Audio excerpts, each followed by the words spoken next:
So, when you're applying for a job, you're telling a story about yourself. And there are three main ways that you tell your story. The first is through your cover letter. Now, this is going to be a little bit of introduction to yourself and hopefully a little bit of the story about why you might be a good fit for the company to which you're applying. And then you have your CV. And the CV, of course, lists your background, your education, your experience. And the purpose of the CV is to grab the employer's attention. Remember, the HR representative is probably only going to spend a few seconds determining whether or not your CV is a good fit for the position. So you really want to stand out for all the right reasons. Not by being gimmicky, but by being very clear, very well organized, easy to read, and full of dynamic action-oriented items that will draw the employer in. And then finally, we have the job interview. So in the job interview, this is your chance to make a really good impression, show the employer what kind of person you are, and you want to be high energy and engaging. You also want to be yourself. You want to communicate who you truly are to your employer. In an interview, it's always best to make the person wish that you had spoken more instead of wishing that you had spoken less. So less is more. When someone asks you a question, you want to respond briefly, but you want to give them a concrete example of what they're asking about in your personal experience. So for example, if they say, "What kind of leadership skills do you have?"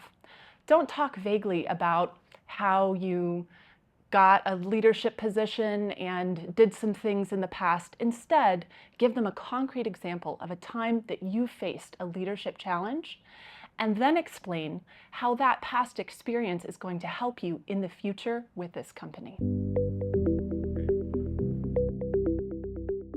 So one of the most important parts of an interview happens before the interview even begins. You should walk in knowing a lot about your employer, the company's vision, mission, and goals. You should know things about the people in your interview, how long they've been with the company, what their backgrounds are. And you want to show, above all, that you are a good fit for this position. This doesn't mean that you change yourself. It means that you highlight the experiences from your past that are most closely connected to that company's mission and vision. So the research you do is going to inform how you make those connections between you and the company. Make sure that you have a good idea of the company's major projects, and then think about the skills that you have and how they could contribute to those projects. So from the moment you start applying for a job, I would say the top skill that you need to work on is your clarity. Be clear about your story. Be clear about who you are, what you want, and how you want to grow and develop in the future. If you don't have this very clear when you walk in, you'll probably be reaching for words, reaching for experiences, but not able to really communicate who you are. So clarity is number one. I would say number two is accuracy. Making sure you're accurate with your language, accurate with the facts about the company and about your own experiences, and accurate in the language you use, whether that's in Arabic or in English. Make sure your skills are up to the task of communicating clearly. And then I would say number three, you want to bring a positive energy. So positivity is something that every employer is looking for. They want to see people who are upbeat, energetic, and able to help the company move forward into the future.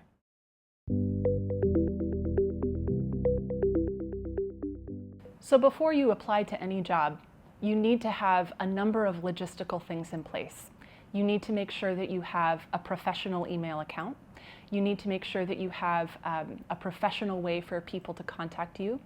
You need to make sure that your portfolio and your CV are really clean, they're ready to go. When someone asks you for something, the last thing you want to do is say, "Sure, I'll get that to you," and then 2 or 3 days later, you turn it around. You want to make sure that all of those things about you are ready to go at a moment's notice. So as you go from one interview to the next, you're going to start to learn things. You're going to learn things about what makes a great interview and what makes a not so great interview. Of course, you're going to have times where you will wish that you had performed better. Don't let those times discourage you. Instead, ask yourself, what did I learn from this interview? What can I do better next time? How can I make sure that I clearly communicate my story to my employer? It is a learning curve. Stick with it, and every single interview you do, celebrate it. Whether or not you get the job, we should celebrate our failures just as much as our successes. So when you walk into a job interview, you want to have a mentality of, I'm not just here to potentially get a job. I'm here to build a network. I'm here to make connections with people. That's just as important as whether or not you get the job.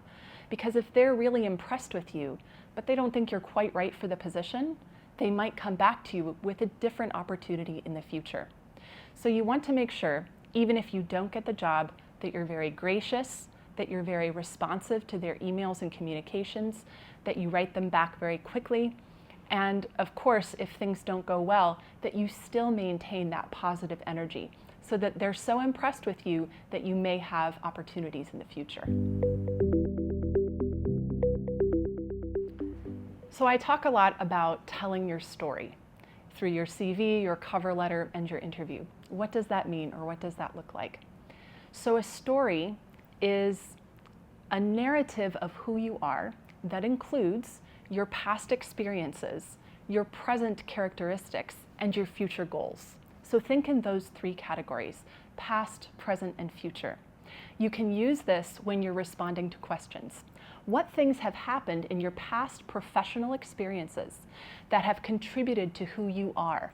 How have you built your confidence as a leader, as a manager? How have you developed perseverance or resilience in the face of specific challenges? And then, how will those things help you, hopefully, in the future? What are your future goals, and how has your story contributed to bringing you to this point and then launching you into the next phase of your life?